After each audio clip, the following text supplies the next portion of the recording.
Hello everyone, मैं doctor Sushila Gupta आप सभी के सामने D pharma first year second year के लिए कुछ इंपॉर्टेंट टिप्स लेके आई हूँ कि how to write D form final exam copy.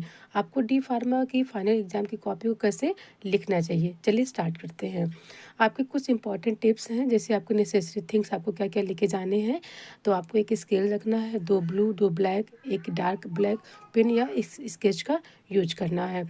अपना आधार कार्ड, एडमिट कार्ड और रिस्ट वॉच जो आप कैजुअली यूज करते हैं आप इसको कैरी कर लीजिएगा। बेसिक इन्फॉर्मेशन में आपका जो फर्स्ट पेज फिलिंग है जिसमें आपका योर इन्फॉर्मेशन दिया जाता है उसे आप काफ़ी केयरफुली फिल करिएगा। टाइम मैनेजमेंट नेक्स्ट आपका है टाइम मैनेजमेंट पूरे एग्ज़ाम में जो 3 घंटे का पेपर है उसमें टाइम मैनेजमेंट का होना बहुत ज़रूरी है। अगर आपने टाइम के अकॉर्डिंग अपने उत्तर को नहीं दिया या किसी में बहुत ज़्यादा टाइम ले लिया, किसी में आपने टाइम कम लिया, तो आपका जो टाइम मैनेजमेंट होगा वो डिसबैलेंस हो जाएगा और आपके आंसर छूटने के चांसेस रहेंगे। पेज फिलिंग पेज आपको कैसे फिल करना है वो मैं अगले स्लाइड में आपको बताऊँगी। चलिए हम बात करते हैं टाइम मैनेजमेंट का।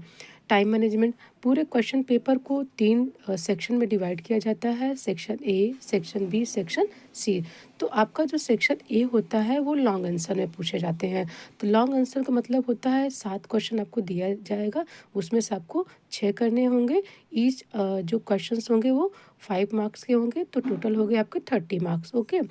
जो सेक्शन बी है वो शॉर्ट आंसर के होते हैं, उसमें आपको 11 क्वेश्चंस दिए जाएंगे, उसमें से आपको 10 करने होंगे।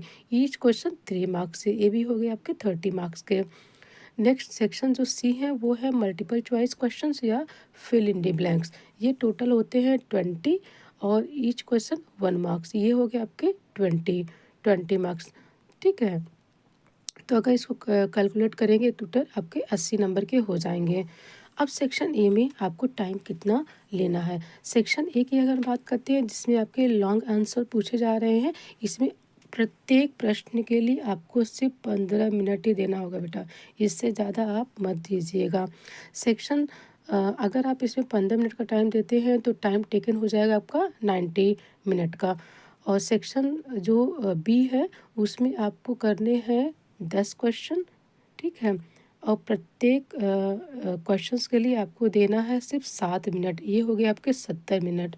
सेक्शन सी में क्या है, आपको जो 20 क्वेश्चन अटेम्प्ट करने हैं वो मल्टीपल चॉइस के होते हैं, फिल इन द ब्लैंक्स होंगे, वो आपके वन वन लाइन में आ जाएंगे। तो आपको उसमें सिर्फ टोटल 15 मिनट का ही टाइम लेना होगा, इससे ज़्यादा मत लीजिएगा। अब पूरे 3 घंटे में आपके पास सिर्फ 5 मिनट का एक्स्ट्रा टाइम बचता है, उसमें आपको अपनी कॉपी को पूरी तरह से ओवरव्यू करने के लिए रखिएगा कि आपने किसी सेक्शन को कटिंग तो नहीं किया है या आप मिस तो नहीं कर रहे हैं। एक बार अपनी कॉपी को पूरी तरह से ओवरव्यू कर लीजिएगा। ओके, तो अगर पूरे टाइम को आप कैलकुलेट करते हैं तो 90 + 70 + 15 + 5, ये हो गया आपका 180 मिनट। ठीक है, कंप्लीट हो गया आपके 3 घंटे। अब हम बात करते हैं हाउ मेनी पेजेज, आपको प्रत्येक प्रश्न के लिए कितने पेजेस इंक्लूड करने हैं। अगर आप स्टैंडर्ड कॉपी की बात करते हैं, अगर आप कंप्लीट करते हो तो आपके मैक्सिमम 30 पेजेस में कंप्लीट हो जाएगा। जैसे सेक्शन ए जो आपके लॉन्ग में पूछे जा रहे हैं उसमें एक क्वेश्चंस को अटेम्प्ट करने में आपको सिर्फ 3 पेज कंज्यूम करना है, उससे ज़्यादा मत करिएगा।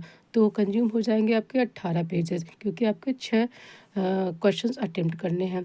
सेक्शन बी में क्या है, आपको 10 क्वेश्चंस अटेम्प्ट करने हैं प्रत्येक के लिए, क्योंकि शॉर्ट है इसमें सिर्फ 1 पेज का ही यूज करिएगा।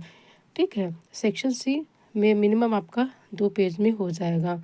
ठीक है, टोटल आपकी अगर पेजिंग किया जाए तो ये 30 पेज में आपके कंप्लीट हो रहे हैं। ठीक है, आई थिंक आपको समझ में आ रहा होगा। अब हम बताते हैं कॉपी राइटिंग टिप्स।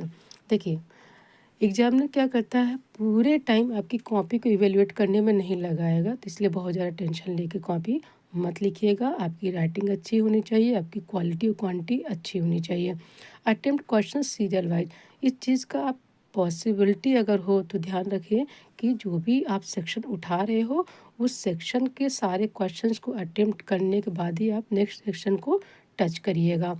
आपके स्टार्टिंग के जो 3 से 4 पेजेज हैं, कोशिश ये करिएगा कि उसमें आपकी राइटिंग अच्छी हो, क्वालिटी उसकी और उसकी क्वांटिटी भी अच्छी हो। नेक्स्ट आपका है right your answer point wise. कोशिश हमेशा ये करिएगा कि आपका जो आंसर हो पॉइंट वाइज में हो, कि जिससे कि एग्जामिनर को कॉपी चेक करने में थोड़ी सी आसानी रहता है।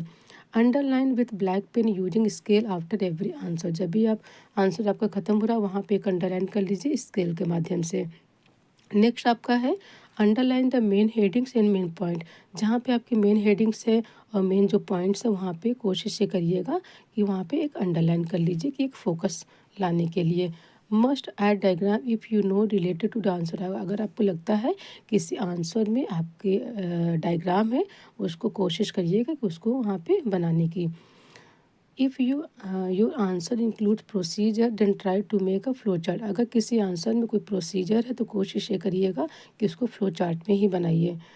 Don't do cutting even if you right something wrong. अगर आपने किसी आंसर को थोड़ा सा गलत लिख दिया है तो वहाँ पे कटिंग मत करिएगा, आप आगे बढ़ जाइएगा। Right your answer in a clean and simple language. आपका आंसर जो होता है क्लीन हो और सिंपल लैंग्वेज में ही लिखिएगा।